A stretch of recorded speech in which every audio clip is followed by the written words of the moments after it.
ng bayan, maasahan anumang panahon. Magandang hapon po sa ating lahat. Narito ang update sa lagi ng panahon at sa binabantayan nating potensyal na sama ng panahon ngayong araw ng Miyerkules, May 8, 2024. Mainit o maaliwalas pa rin ang panahon ngayong araw dahil sa pinagsamang epekto ng easterlies at ng El Nino.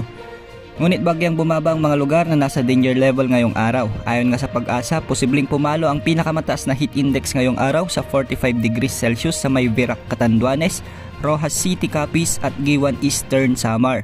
Papalo rin sa 44 degrees Celsius ang heat index sa may Aborlan at Cuyo, Palawan. 43 degrees Celsius din naman ang inaasahan sa Dagupan City, Pangasinan, Bacnotan, La Union, Alabat, Quezon, San Jose Occidental, Mindoro, Masbate City, Dumangas, Iloilo, Iloilo City at Zamboanga City. Samantalang posible namang pumalo sa 42 degrees Celsius sa may Muñoz, Nueva Ecija, Puerto Princesa City, Palawan, Legazpi City, Albay at Cotabato City. Samantala patuloy pa rin nating minomonitor ang cloud cluster na posibleng mabuo bilang low pressure area o bagyo na nakikita natin sa labas ng ating Philippine Area of Responsibility. Ayon sa latest update ng Pag-asa ay mababa naman ang posibilidad nitong maging bagyo sa susunod na 3 hanggang 5 araw. Ngunit ayon sa Joint Typhoon Warning Center ng Amerika, ang mga kumpol ng kaulapan na ito ay itinuturing na nila bilang possible disturbances o dalawang mga low pressure area. Malawak ang kumpol ng kaulapan na ito dahil may low pressure area pa sa baba ng mga ito, kaya't malawak ang nakikita nating cloud clusters. Ayon din sa Pag-asa, nasa low to moderate pa rin ang tsansa nito na maging ganap na bagyo. Kung sakaling mabuo ito bilang bagyo, papangalanan ito ng Pag-asa na Agon kung sakaling pumasok ito ng ating Philippine Area of Responsibility.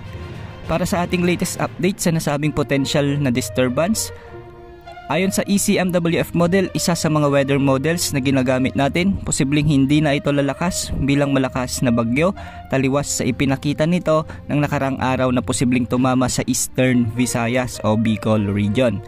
Sa ngayon ay bumaba ng bahagya ang tsansa nito lumakas at magdala ng malalakas na hangin sa ating bansa.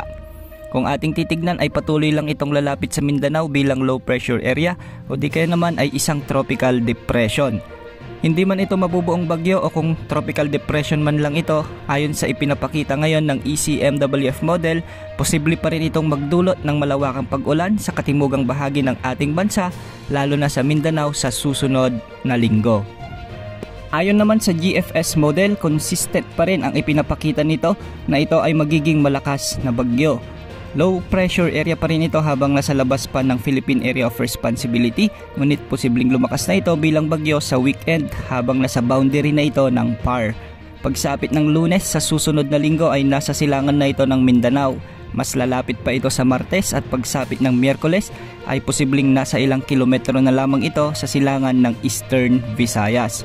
Mas lalakas pa ito at pagsapit ng Huwebes ay nasa silangan na rin ito ng Southern Luzon, habang papataas naman ang track nito sa mga kasunod pang araw. Posible nitong tumbukin ang Japan kung magiging consistent ang ipinapakita ng GFS model.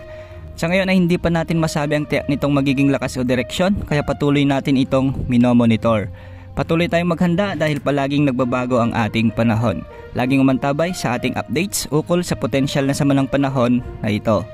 Para sa lagay ng panahon ngayong hapon, magiging bagyang maulap hanggang sa maulap ang mga kalangitan sa ilang lugar sa Luzon at may mga inasang mga pag-ulan sa hapon o gabi sa eastern section ng Luzon, Northern Luzon at Central Luzon. Ang mga pag-ulan ito ay dahil sa epekto ng pinagsamang easterlies at localized thunderstorms.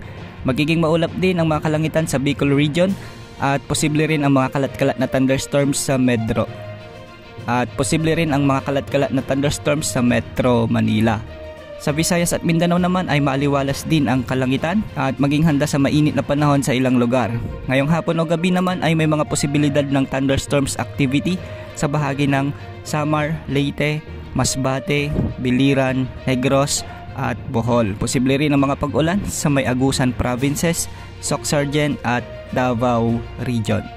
Yan ang update sa lagay ng ating panahon. Ito po ang weather update ng bayan. Maasahan anumang panahon.